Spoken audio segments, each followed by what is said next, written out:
अरस्तु का अनुकरण सिद्धांत। यूनानी साहित्य चिंतकों की परंपरा में अरस्तु का नाम अविस्मरणीय एवं उनका स्थान अत्यंत गौरवपूर्ण है। अरस्तु विश्व प्रसिद्ध दार्शनिक प्लेटो के शिष्य, विश्व विजेता सिकंदर के महान गुरु और साथ ही साथ पाश्चात्य काव्यशास्त्र के पितामह हैं। पाश्चात्य विधाओं के आदि आचार्य अरस्तु ने राजनीति शास्त्र, मनोविज्ञान, भौतिक शास्त्र, आचार शास्त्र, ज्योतिर्विज्ञान इत्यादि विषयों पर शताधिक 400 ग्रंथों की रचनाएं कर पाश्चात्य ज्ञान विज्ञान के क्षेत्र में जहां अमूल्य योगदान दिया, वहीं यूनानी साहित्य में काव्यशास्त्र एवं भाषण शास्त्र जैसी कालजयी रचनाएं कर अपने काव्य कला संबंधी विचारों से दुनिया भर के साहित्य चिंतकों, समीक्षकों आदि का ध्यान आकृष्ट किया। अरस्तु और अनुकरण। अनुकरण के संबंध में अरस्तु के विचार उनके गुरु प्लेटो से भिन्न हैं। अरस्तु ने अनुकरण शब्द को अपने गुरु प्लेटो से अवश्य लिया, परंतु उसमें निहित निम्नता के भाव को त्याज कर उसमें नया रंग भर दिया, उसमें नई अर्थवत्ता का संचार किया। अरस्तु ने अनुकरण का अर्थ हूबहू नकल नहीं माना। ये कहा कि कविता या कला अनुकृति है, पर एकदम नकल नहीं है, ये उसकी सर्जना की नकल है। कला प्रकृति और जीवन का पुनः प्रस्तुतिकरण है। कला प्रकृति और जीवन का पुनः प्रस्तुतिकरण है। अरस्तु का मत था, कलाकार प्रकृति की गोचर वस्तुओं का नहीं, वरन प्रकृति की सर्जना प्रक्रिया का अनुकरण करता है। कला प्रकृति का अनुकरण करती है। अरस्तु महाकाव्य, त्रासदी, कामदी, गीति काव्य तथा वंशी और वीणा के संगीत को भी अनुकृति मानते हुए कहते हैं कि ये सब अपनी अपनी सामान्य कल्पना के अनुसार अनुकृति के ही प्रकार है, किंतु ये माध्यम, विषय, वस्तु और अनुकृति की पद्धति के संदर्भ में एक दूसरे से अलग अलग है। कला प्रकृति की अनुकृति है।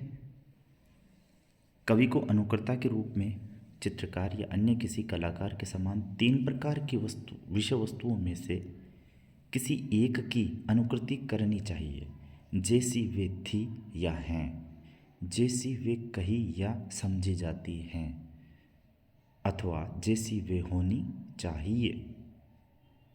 अरस्तु की दृष्टि में कलाकृति के रूप में वह अनुकृति महत्वपूर्ण है जो वस्तुएं जैसी हों, अर्थात वस्तुओं को जैसा होना चाहिए वैसा चित्रित कर देती है। इस प्रकार की अनुकृति एक कलाकृति के रूप में अपने को विश्वात्मक संभाज्य सत्य को स्थान देने में सफल होती है। अरस्तु की मान्यता है कि हूबहू अनुकृति का संबंध इतिहासकार और उसके इतिहास के साथ होता है, एवं कलात्मक अनुकृति का संबंध कवि और उसकी काव्यकृति के साथ होता है। कवि और इतिहासकार में इस दृष्टि से अंतर है, इतिहासकार का संबंध जो घटित हुआ उसके साथ होता है, जबकि कवि का संबंध जो घटित हो सकता है उसके साथ होता है। इसलिए काव्य इतिहास की अपेक्षा अधिक दार्शनिक और उच्च स्तर की बात होती है। काव्य विश्वात्मक की अभिव्यक्ति में प्रवृत्त होता है तो इतिहास विशिष्ट सत्य की अभिव्यक्ति में। काव्य विश्वात्मक सत्य की अभिव्यक्ति में प्रवृत्त होता है तो इतिहास विशिष्ट की अभिव्यक्ति में। अनुकृत वस्तु से प्राप्त आनंद भी कम सार्वभौम नहीं होता। अनुकरण में आत्म तत्व का प्रकाशन निहित होता है। आनंद की उपलब्धि आत्म प्रकाशन के बिना संभव नहीं। कवि का काव्य संभावना या आवश्यकता के नियमानुसार हो सकने वाली घटनाओं के चित्रण के रूप में संभाष्य सत्य का चित्रण करने वाली कलात्मक अनुकृति होता है। कवि का काव्य संभावना या आवश्यकता के नियमानुसार हो सकने वाली घटनाओं के चित्रण के रूप में संभाष्य सत्य का चित्रण करने में कलात्मक अनुकृति होता है। काव्य में वस्तु के तीन रूपों का अनुकरण होता है। प्रतीयमान रूप, जैसा अनुकर्ता को प्रतीत हो, संभाव्य रूप, जैसा वह हो सकता है, और आदर्श रूप, जैसा वह होना चाहिए। आदर्श रूप अनुकर्ता की इच्छा और विचार से पोषित कल्पना की सृष्टि होती है। अतः अनुकरण भावात्मक एवं कल्पनात्मक पुनः सृजन का पर्याय है, यथार्थ प्रत्यांकन नहीं। अनुकरण भावात्मक एवं कल्पनात्मक पुनः सृजन का पर्याय है, यथार्थ प्रत्यांकन नहीं। काव्य कलात्मक अनुकृति होता है और कवि के काव्य का माध्यम भाषा होती है। काव्य कलात्मक अनुकृति ही होता है और कवि के काव्य की भाषा कवि के काव्य का माध्यम भाषा होती है। इसलिए काव्य भाषा के माध्यम से कलात्मक अनुकृति होती है। वस्तुतः अरस्तु की दृष्टि में काव्य भाषा के माध्यम से अनुभूति और कल्पना द्वारा पुनः सर्जन है। अरस्तु के विभिन्न टीकाकारों ने अरस्तु के अनुकरण शब्द की व्याख्या अपने अपने ढंग से की है। अरस्तु के विभिन्न टीकाकारों ने अरस्तु के अनुकरण शब्द की व्याख्या अपने अपने ढंग से की है। इनमें एटकिंस की दृष्टि में प्राय पुनः सर्जन का दूसरा नाम अनुकरण है। एटकिंस की दृष्टि में प्राय पुनः सर्जन का दूसरा नाम अनुकरण है। पोर्ट्स भी अनुकरण का अर्थ जीवन का पुनः सर्जन बताते हैं। एटकिंस क्या कहते हैं? प्राय पुनः सर्जन का दूसरा नाम अनुकरण है। और पोर्ट्स भी अनुकरण का अर्थ जीवन का पुनः सर्जन बताते हैं। स्कॉट जेम्स के मत में अरस्तु के अनुकरण का अभिप्राय साहित्य में जीवन का वस्तुपरक अंकन अर्थात जीवन का कलात्मक पुनर्निर्माण है। स्कॉट जेम्स के मत में अरस्तु के अनुकरण का अभिप्राय साहित्य में जीवन का वस्तुपरक अंकन अर्थात जीवन का कलात्मक पुनर्निर्माण। कलात्मक पुनर्निर्माण स्कॉट जेम्स, जीवन का पुनः सर्जन पोर्ट्स और पुनः सर्जन का दूसरा नाम अनुकरण एटकिंस। एवरक्रॉम्बी का महत्वपूर्ण कथन है, पुनः प्रस्तुतिकरण ही अनुकरण है। पुनः प्रस्तुतिकरण ही अनुकरण है। प्रोफेसर बूचर ने अरस्तु के अनुकरण के मूल वस्तु का संबंधी मान्यताओं के 4 चरणों का उल्लेख किया है। कलाकृति मूल वस्तु का पुनरुत्पादन है। कलाकृति मूल वस्तु का पुनरुत्पादन तो है, किंतु मौलिक रूप न होकर उस रूप में है जैसी वह इंद्रियों को प्रतीत होती है। कलाकृति मानव जीवन के सामान्य पक्ष का अनुकरण करती है। कलाकृति मानव जीवन का आदर्शीकृत प्रतिरूपण है। अनुकरण किसी एक अर्थ का वाचक नहीं, बल्कि पुनरुत्पादन, मानसबिंब, जीवन सामान्य तथा आदर्श पक्ष इत्यादि कई तत्वों का यौगिक पूर्ण अर्थ है। अरस्तु के मन में इन तत्वों के मिश्रित रूप का ही नाम अनुकरण है, जो प्लेटो के अनुकरण से सर्वथा भिन्न और उनके हेय अर्थ से मुक्त है। जो प्लेटो के अनुकरण से सर्वथा भिन्न एवं उनके हेय अर्थ से भी मुक्त है। काव्य में अनुकृति का माध्यम। अरस्तु के मतानुसार कवि के काव्य का माध्यम भाषा होती है। इसलिए काव्य भाषा के माध्यम से कलात्मक अनुकृति होता है। अरस्तु कहते हैं कि जिस प्रकार संगीत में सामंजस्य और लय का, नृत्य में केवल लय का उपयोग होता है, उसी प्रकार काव्य कला में अनुकृति के लिए भाषा का उपयोग किया जाता है, जो गद्य या पद्य दोनों में किसी रूप में हो सकती है। सामान्यतः लोग इस अनुकृति के तत्व को भूलकर केवल छंद को ही कविता का प्रमुख लक्षण मान लेते हैं, जो उचित नहीं है। अरस्तु का स्पष्ट मत है कि साहित्य को भौतिक शास्त्र से पृथक करने वाला तत्व छंद नहीं, बल्कि अनुकृति है। इस अनुकृति के लिए छंद ही माध्यम हो, ये कतई आवश्यक नहीं। भाषा का कोई रूप काव्य में अनुकृति का माध्यम हो सकता है। काव्य में अनुकृति के विषय। काव्य में मानवीय क्रियाकलापों का अनुकरण होता है, अतः अनुकरण के विषय व्यक्ति होते हैं। ये व्यक्ति या तो उच्चतर कोटि के होंगे अथवा निम्नतर। ये विभाजन मूलतः नैतिक आचरण पर आधारित होता है। नैतिक अंतर का विभेदक लक्षण या आधार सद्वर्ती और दुर्वर्ती होता है। इस प्रकार काव्य में यथार्थ जीवन से श्रेष्ठतर व्यक्तियों के कार्य वर्णित होते हैं, या हीनतर या फिर यथावत रूप में। चित्रकला, संगीत, नृत्य इत्यादि क्षेत्रों में भी ये भेद होता है। त्रासदी, कामदी में यही अंतर है। कामदी का लक्ष्य होता है हीनतर चित्रण, जबकि त्रासदी का लक्ष्य होता है भव्यतर चित्रण। काव्य में अनुकृति की विधि।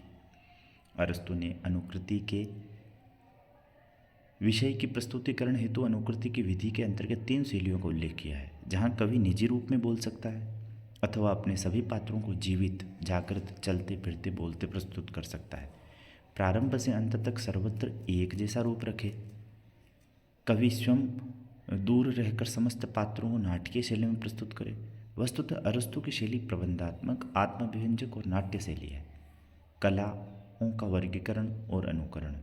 अरस्तु के गुरु प्लेटो ने कलाओं के दो वर्ग किए थे, ललित कला और उपयोगी कला। अरस्तु ने दोनों वर्गों को एक ही कहा। प्लेटो ने तो वर्गीकरण किया था कलाओं का दो में, उपयोगी कला और ललित कला। अरस्तु ने दोनों वर्गों को एक ही कहा क्योंकि दोनों अनुकरण पर आधारित होते हैं। अरस्तु ने ललित कलाओं को अनुकरणात्मक कला की संज्ञा देते हुए इसे उपयोगी कला की तुलना में उत्कृष्ट बताया। अरस्तु कहते हैं कि अनुकरणात्मक कलाएं कार्यरत मनुष्य का अनुकरण करती है। अरस्तु क्या कहते हैं कि अनुकरणात्मक कलाएं कार्यरत मनुष्य का अनुकरण करती है और मनुष्य के विचारों, भावों और कार्यों को अभिव्यक्त करती है। मानव जीवन के विविध रूप ही इसके विषय हैं। मानवेतर जीवन से इसका कोई प्रयोजन नहीं। अरस्तु काव्य, संगीत, नृत्य सभी को अनुकरणात्मक कलाएं घोषित करते हैं और ये प्रतिपादित करते हैं कि काव्य कला ही सर्वश्रेष्ठ कला है। इस प्रकार अरस्तु ने कला की स्वतंत्र सत्ता स्थापित की, कला को नीति और दर्शन के घेरे से बाहर निकाला, उसे मुक्ति प्रदान की और सौंदर्यवाद की प्रतिष्ठा की। तो अरस्तु काव्य, संगीत, नृत्य सभी को अनुकरणात्मक कलाएं घोषित करते हैं और ये प्रतिपादित करते हैं कि काव्य कला ही सर्वश्रेष्ठ कला है। अनुकरण सिद्धांत पर आक्षेप। अरस्तु के अनुकरण सिद्धांत को अनेक आलोचनाओं का शिकार होना पड़ा। अनुकरण सिद्धांत की निम्नांकित सीमाओं, त्रुटियों और आक्षेपों की ओर आलोचकों ने लक्षित किया। अनुकरण सिद्धांत बड़ा सीमित और संकुचित सिद्धांत है। यह वस्तुपरक भाव तत्व पर अधिक बल देता है, आंतरिकता को नहीं। कीर्ति काव्य की आत्मा व्यक्तिकता, भावात्मकता और हार्दिकता में निहित है, जिसके संबंध में यह सिद्धांत असफल है। अनुकरण सिद्धांत क्रोचे की सहजानुभूति सिद्धांत से भी मेल नहीं खाता। क्रोचे की दृष्टि में अनुकरण कला सर्जन में कोई महत्वपूर्ण वस्तु नहीं है, जबकि अरस्तु के मान्यता अनुसार अनुकरण ही कला है। क्रोचे की दृष्टि में अनुकरण कला सर्जन में कोई महत्वपूर्ण वस्तु नहीं है, जबकि अरस्तु के मान्यता अनुसार अनुकरण ही कला है। अरस्तु ने अनुकरण सिद्धांत के लिए माइमेसिस या इमिटेशन शब्द का चयन किया। उसकी अर्थ परिधि में कल्पनात्मक पुनर्निर्माण, पुनर्सर्जन, सर्जना के आनंद की अवस्थिति इत्यादि शब्दों का अंतर्भाव नहीं होता है। आज समीक्षा के क्षेत्र में अनुकरण शब्द बेमानी सिद्ध हो रहा है। इसके स्थान पर कल्पना या नवोन्मेष शब्द का प्रचलन बढ़ गया है। डॉक्टर नगेंद्र सरीखे भारतीय विद्वानों की दृष्टि में अरस्तु का अनुकरण सिद्धांत अभावात्मक है, क्योंकि अरस्तु ने काव्य को आत्मा के उन्मेष के स्थान पर प्रकृति के अनुकरण पर बल दिया। डॉक्टर नगेंद्र सरीखे भारतीय विद्वानों की दृष्टि में अरस्तु का अनुकरण सिद्धांत अभावात्मक है, क्योंकि अरस्तु ने काव्य को आत्मा के उन्मेष के स्थान पर प्रकृति के अनुकरण पर बल दिया। अरस्तु के अनुकरण सिद्धांत की इस दृष्टि से भी आलोचना की गई है कि अरस्तु ने सभी विषयों को अनुकार्य माना। बाह्य वस्तुओं का तो अनुकरण हो सकता है, पर भारतीय अनुभूतियों के अभिव्यंजना में अनुकरण शब्द कैसे प्रयुक्त हो सकता है। अनुकरण सिद्धांत का मूल्यांकन। अनुकरण सिद्धांत की उक्त सीमाओं के बावजूद इस सिद्धांत का महत्व निर्विवाद है। अरस्तु के भारतीय व्याख्याकार डॉक्टर नगेंद्र ने अनुकरण सिद्धांत की समीक्षा करते हुए लिखा है, मिमेसिस का अर्थ इमिटेशन के अर्थ में इतना भिन्न नहीं है कि उसमें सर्जना का भी अंतर्भाव न हो सके। अरस्तु के अनुकरण का अर्थ यथार्थ मात्र नहीं है, वह पुनर्सर्जन का पर्याय है और उसमें भाव तत्व और कल्पना तत्व का यथेष्ट अंतर्भाव है। उसमें सर्जना और सर्जना के आनंद की अस्वीकृति कदापि नहीं। प्लेटो और अरस्तु के अनुकरण सिद्धांत में अंतर। प्लेटो ने अनुकरण का शब्द का अर्थ हूबहू नकल बताया था। अरस्तु ने इसे नहीं माना और कहा यह पुनर्सर्जन का पर्याय है। प्लेटो ने कहा था कि कवि अनुकृति की अनुकृति करता है। अरस्तु ने कहा कि कला प्रकृति और जीवन का पुनः प्रस्तुतिकरण है। प्लेटो ने कवि को अनुकर्ता बताया, जबकि अरस्तु ने कर्ता सिद्ध किया। प्लेटो ने काव्य कला को नैतिक और आदर्शवादी दृष्टिकोण से देखा था और अरस्तु ने सौंदर्यवादी दृष्टि से देखते हुए प्रतिपादित किया कि कला प्रकृति की अनुकृति है। अब आता है अरस्तु का विवेचन सिद्धांत, विरेचन सिद्धांत। विरेचन सिद्धांत न सिर्फ अरस्तु का बल्कि पाश्चात्य काव्यशास्त्र का एक अत्यंत महत्वपूर्ण सिद्धांत है। अरस्तु का यह बहुचर्चित विरेचन सिद्धांत उनके गुरु प्लेटो के अनुकृति सिद्धांत के विरोध का परिणाम है। अरस्तु ने प्लेटो के अनुकरण सिद्धांत का विरोध करते हुए उनके इस कथन का भी प्रतिवाद किया कि काव्य मनुष्य की वासना का पोषण करता है और उसे विकारग्रस्त बनाता है। Poetry appealing not to the reason but to the emotions excites feeds the strengthen the most worthless part of the soul. अरस्तु की मान्यता है कि काव्य के अनुशीलन और प्रेक्षण से अतिरिक्त मनोविकार विरेचित होकर शमित और परिष्कृत हो जाते हैं तथा इससे सहृदय को आनंद की प्राप्ति होती है।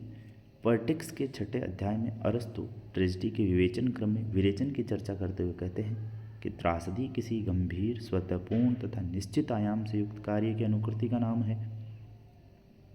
पोएटिक्स के 6 अध्याय में अरस्तु ट्रेजेडी के विवेचन के क्रम में विरेचन की चर्चा करते हुए कहते हैं कि त्रासदी किसी गंभीर स्वतःपूर्ण तथा निश्चित आयाम से युक्त कार्य की अनुकृति का नाम है जिसका माध्यम नाटक के भिन्न भिन्न भागों में भिन्न भिन्न रूप में प्रयुक्त सभी प्रकार के आभरणों से अलंकृत भाषा होती है जो समाख्यान रूप न होकर कार्य व्यापार रूप में होती है और जिसमें करुणा तथा त्रास के उद्रेक द्वारा इन मनोविकारों का उचित विरेचन किया जाता है। विरेचन का अर्थ अरस्तु द्वारा मूल प्रयुक्त यूनानी शब्द कथार्सिस जिसका हिंदी रूपांतरण विरेचन है। विरेचन भारतीय चिकित्सा शास्त्र का पारिभाषिक शब्द है और कथार्सिस यूनानी चिकित्सा शास्त्र का रेचन परिष्करण इत्यादि विरेचन के पर्यायवाची शब्द है। विरेचन का अर्थ है विचारों का निष्कासन या शुद्धि। चिकित्सा शास्त्र में इसका अर्थ है रेचक औषधियों द्वारा शरीर के मल या अनावश्यक एवं अस्वास्थ्यकर पदार्थ का बाह्य निष्कासन कर शरीर व्यवस्था को शुद्ध एवं स्वस्थ करना। वैद्यक पुत्र अरस्तु ने यह शब्द वैद्यक शास्त्र से ग्रहण कर काव्य शास्त्र में उसका लाक्षणिक प्रयोग किया और कहा कि त्रासदी करुणा तथा त्रास भावना का निष्कासन करती है। वैद्यक पुत्र अरस्तु ने यह शब्द वैद्यक शास्त्र से ग्रहण कर काव्य शास्त्र में उसका लाक्षणिक प्रयोग किया और कहा कि त्रासदी करुणा तथा त्रास भावनाओं का निष्कासन करती है। यह निष्कासन ही विरेचन या उसका कार्य है।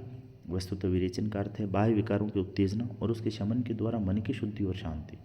डॉक्टर देवेंद्र नाथ शर्मा लिखते हैं ईर्ष्या द्वेष लोभ मोह क्रोध क्रूरता इत्यादि मानसिक मल भी मनुष्य को अस्वस्थ बनाया करते हैं। स्वास्थ्य के लिए जिस प्रकार शारीरिक मल का निष्कासन शोधक जरूरी है उसी प्रकार मानसिक मल का निष्कासन शोधन भी।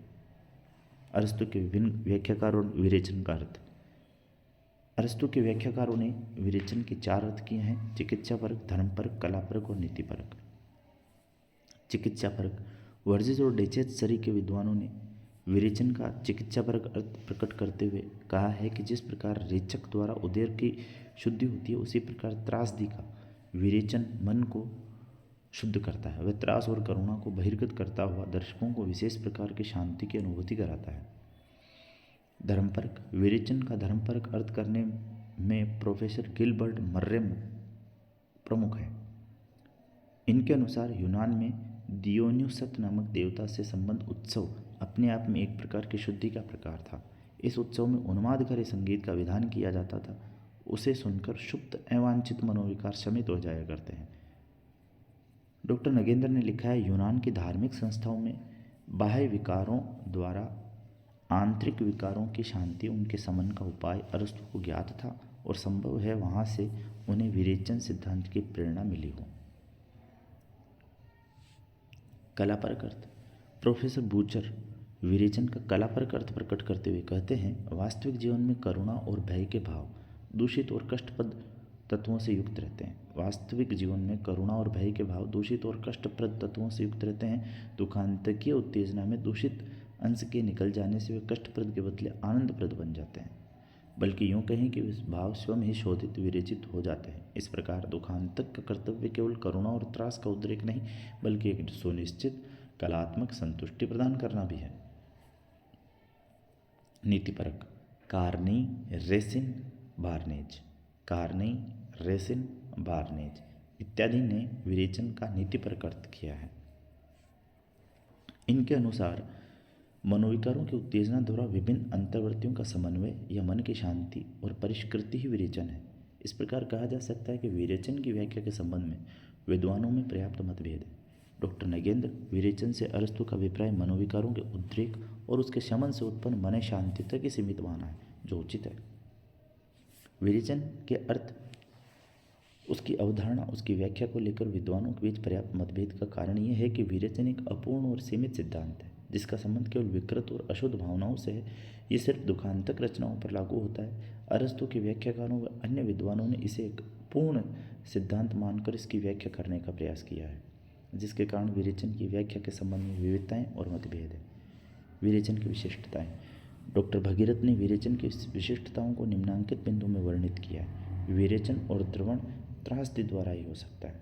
विरेचन और द्रवण त्रासदी द्वारा ही हो सकता है। इसके लिए भय और करुणा के भावों का सम्यक नियोजन और प्रदर्शन आवश्यक है। घटनाओं तथा नायक के चयन में बड़ी सावधानी अपेक्षित है। विरेचन यद्यपि दुखात्मक स्थितियों और घटनाओं के प्रदर्शन से होता है। विरेचन यद्यपि दुखात्मक परिस्थितियों और घटनाओं के प्रदर्शन से होता है, परंतु आनंद अनुभूति, आत्म परिष्कार से नैतिक बल तथा धार्मिक संतुष्टि की प्राप्ति होती है। परंतु आनंद अनुभूति, आत्म परिष्कार से नैतिक बल तथा धार्मिक संतुष्टि की प्राप्ति होती है। इसमें कलात्मक आनंद अनुभूति, आत्म परिकार से नैतिक बल तथा धार्मिक संतुष्टि की प्राप्ति होती है। विरेचन सिद्धांत पर आक्षेप। अनेक समीक्षकों ने विरेचन सिद्धांत की आलोचना की है। एवरमांडे ने विरेचन सिद्धांत को निरर्थक बताया। यह भी कहा कि यह सिद्धांत घाय नहीं है, यह समझ से परे भी है। लूकस जैसे आलोचकों का मत है कि वास्तव में त्रासदी उत्तेजक होती है। त्रासदी के द्वारा मनोवेगों का वर्धन होना चाहिए, न कि शमन। उन्होंने त्रासदी शीर्षक ग्रंथ में लिखा है कि भूमध्य सागर तट के निवासियों को मनोवेगों के शमन की आवश्यकता हो सकती है, किंतु ठंडे भूभाग वाले अंग्रेजों को शमन की कहाँ आवश्यकता, उन्हें तो उत्तेजना चाहिए। लूकस की यह भी मान्यता है कि त्रासदी न तो मानसिक रोगों की औषधि है, न रंगशाला, बल्कि यह तो एक अस्पताल है। विरेचन सिद्धांत पर आलोचक यह भी आरोप लगाते हैं कि त्रासदी में प्रदर्शित भाव अवास्तविक होते हैं, जो हमारे भावों को उत्तेजित नहीं करते। विरेचन की बात तो दूर है, विरेचन से संबंधित यह आक्षेप सही नहीं है। Doctor Nagendra, doctor Ramavat Dwivedi, Nirmala Jain, doctor Devendranath Sharma सरी के भारतीय शास्त्रियों ने इन आक्षेपों को अस्वीकार किया है। निष्कर्ष। अरस्तु का विरेचन सिद्धांत साहित्य शास्त्र की एक महत्वपूर्ण विशिष्ट उपलब्धि है। अरस्तु पाश्चात्य काव्यशास्त्र की रीढ़ है, जिनके सिद्धांतों की भावभूमि पर पाश्चात्य काव्यशास्त्र का शीश महल खड़ा है। उनके विरेचन सिद्धांत ने न सिर्फ पाश्चात्य काव्यशास्त्र को अपितु भारतीय काव्यशास्त्र को भी प्रभावित किया है। उन्होंने विरेचन सिद्धांत के द्वारा जिन मनोविकारों के शमन की चर्चा की, उसके आधार पर आई.ए. रिचर्ड्स ने अंतर्वृत्तियों के समंजन की स्थापना कर विरेचन सिद्धांत को नया आयाम दिया। वहीं भारत में आचार्य रामचंद्र शुक्ल का मार्ग हृदय की मुक्तावस्था के रूप में प्रशस्त हुआ। अरस्तु के विरेचन सिद्धांत की तुलना अभिनवगुप्त के अभिव्यक्तिवाद से की जाती है। अरस्तु के विरेचन सिद्धांत की तुलना अभिनवगुप्त के अभिव्यक्तिवाद से की जाती है, क्योंकि दोनों विद्वान काव्यानंद या रसास्वादन के मूल में वासनाओं के विरेचन की बात कहते हैं। वस्तुतः विरेचन सिद्धांत अरस्तु की एक महनीय उपलब्धि है।